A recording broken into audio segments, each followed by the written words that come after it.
सीता के धरती में समाने के बाद श्री राम ने कब ली थी जल समाधि? जानिए रामायण की ये 5 अनसुनी घटनाएं। रामायण में ऐसी कई घटनाएं हैं जिनके बारे में बहुत कम लोग जानते हैं। ज्यादातर लोगों के मन में सवाल आता है कि जब सीता माता धरती में समा गई थी तो श्री राम का क्या हुआ। रामायण के अनुसार श्री राम ने सीता के वियोग में जल समाधि ले ली थी, लेकिन बहुत से लोग नहीं जानते कि श्री राम ने जल समाधि कब ली थी। आइए जानते हैं रामायण से जुड़ी ऐसी ही 5 बातें जिनके बारे में बहुत कम लोग जानते हैं। कलयुग में जीवन के संघर्ष से पार लगने का सहारा राम नाम ही है। तुलसीदास अपने प्रभु श्री राम से प्रार्थना करते हैं कि मेरा एकमात्र सहारा राम है। राम ही बल रहे, राम के सिमरन मात्र से ही शुभ मंगल और कुशल की प्राप्ति हो जाए। संपूर्ण संसार का भरोसा राम पर बना रहे। रामायण को पढ़कर या श्री राम के जीवन को जानकर हम मर्यादा पुरुषोत्तम राम के जीवन के बारे में काफी कुछ जानने का मौका मिलता है। रामायण की ऐसी काफी अद्भुत घटनाएं हैं जिसके बारे में लोग जानना चाहते हैं। आज हम आपको बता रहे हैं रामायण से जुड़ी ऐसी ही 5 घटनाएं। भगवान राम के विषय में कहा जाता है कि भगवान राम ने अयोध्या में 11,000 वर्षों तक शासन किया था। कुछ पौराणिक कहानियों में ये भी माना जाता है कि त्रेता युग में लोगों की आयु काफी लंबी होती थी। भगवान राम की आयु भी काफी लंबी थी। भगवान राम जब वनवास के लिए गए थे तो उनकी आयु 25 वर्ष थी। जब श्री राम वापस लौटे तो राम की आयु 39 वर्ष थी। पौराणिक कहानियों के अनुसार श्री राम ने 30 साल और 6 महीने तक अयोध्या में शासन किया था। जब राम की आयु 70 साल थी तो उन्होंने अयोध्या राज्य को छोड़ दिया था। ऐसे में माना जाता है कि इसके बाद भी अयोध्या में मर्यादा श्री राम की सुशासन की व्यवस्था 11,000 सालों तक कायम रही थी। इसलिए इसमें अर्थ में कहा जाता है कि राम ने अयोध्या पर 11 वर्षों तक शासन किया था। श्री राम के जन्म के बाद क्या रखा गया था उनका नाम? श्री राम का जब जन्म हुआ था तो उनके जन्म के समय श्री राम का नाम दशरथ राघव रखा गया था।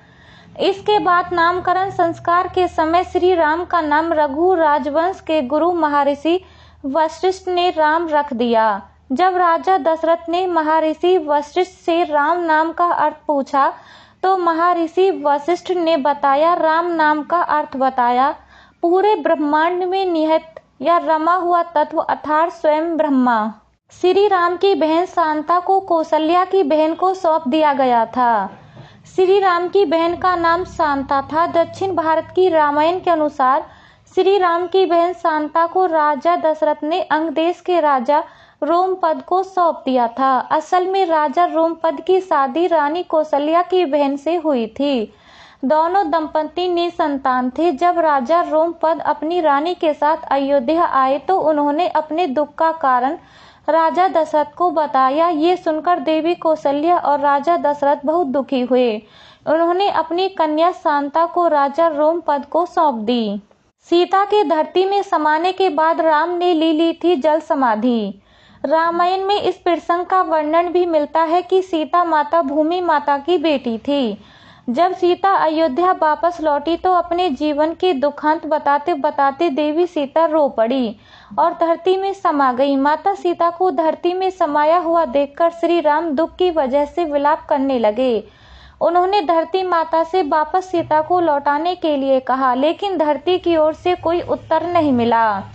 इसके बाद सभी देवी देवताओं और अयोध्या के वरिष्ठ जनों ने भगवान राम को समझा बुझाकर शांत कराकर प्रजा के लिए शासन व्यवस्था सुचारू रूप से चलाने के लिए कहा।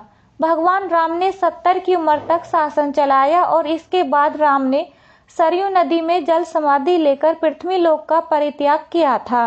त्रेता युग में इस तरह का जीवन यापन करते थे लोग।